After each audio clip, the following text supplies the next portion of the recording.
وحقيقه سواء جمال بن نور او غيره من المدربين المحليين اللي حقيقه دائما نشاهدوهم يتعاملوا بكل شفافيه مع كل الحكام. تمر كره الى الجيلاني والسقوط داخل المنطقه وركله جزاء.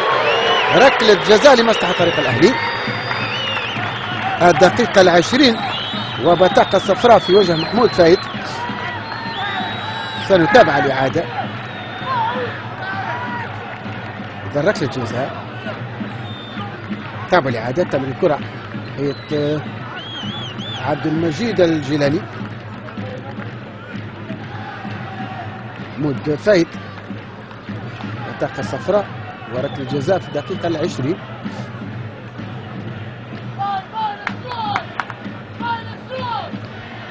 ركله جزاء كالعاده. المتخصص الان محمد المغربي بالنسبه لفريق الاهلي طرابلس على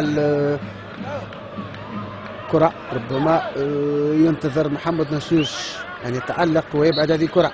ايضا محمد المغربي يتقدم يرسل كره ويسدد هدف، والهدف الاول لمصلحه فريق الاهلي. اذا الاهلي يصبح يتقدم هدف عن طريق محمد المغربي، هدف من علامه الجزاء. يتقدم الآن فريق الأهلي في الدقيقة العشرين. إذن هدف مقابل 0 أمامنا. حارس مرمى فريق الشط.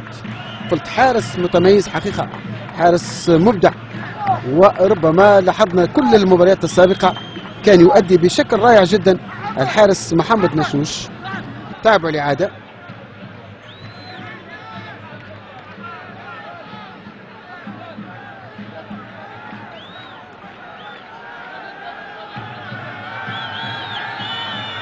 للمرة الثانية محمد المغربي من علامة الجزاء. فرصة الهدف الثاني بالنسبة لفريق الأهلي.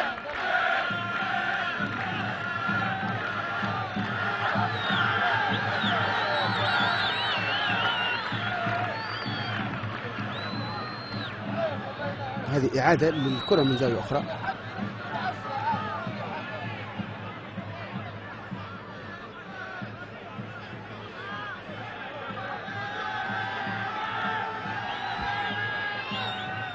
محمد المغربي في تنفيذ ركلة الجزاء.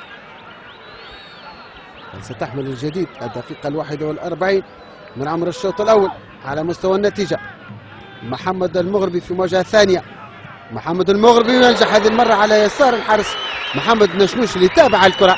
إذا هدف ثاني لمصلحة فريق الأهلي هذه المرة لمحمد المغربي اللي ضعف النتيجة.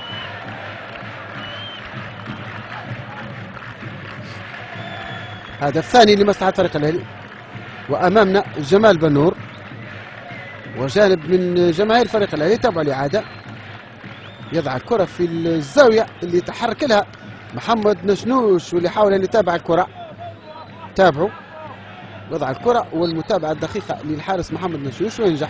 وهذه ردة فعل الحارس الاحتياطي لفريق الأهلي صلاح برقو اللي يعود، والأخ لكشيم والحوار مع جيني كوليزي. ولكن الكرة تعود مرة أخرى لمصلحة فريق الأهلي عن طريق جيني كوليزي إلى روجيه.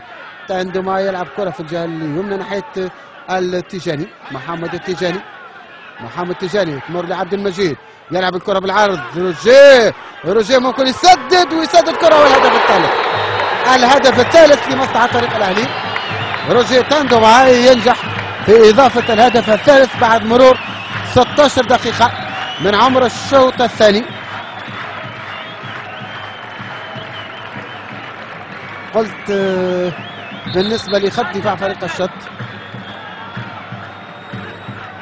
لاحظوا طبعا سنلاحظ الإعادة هناك ربما حقيقة يعني عدم تفاهم وعدم تجانس. محمد خمسي مازال. لحظة روجيه كيف استلم مرمى اللاعب. 3 لاعبين يتابعوا الكرة. صعبة حقيقة صعبة على محمد نشنوش. وجود 4 مدافعين تمر الكرة وتعانق الشباك. هدف ثالث لمصلحة فريق الأهلي. تابعوا روجيه كيف استلم ومحمد تجاني ياخذ مكان لكن يفضل التسديد مباشرة في اتجاه المرمى. وهدف ثالث لمصلحة فريق الأهلي. اللاعب اللي أمام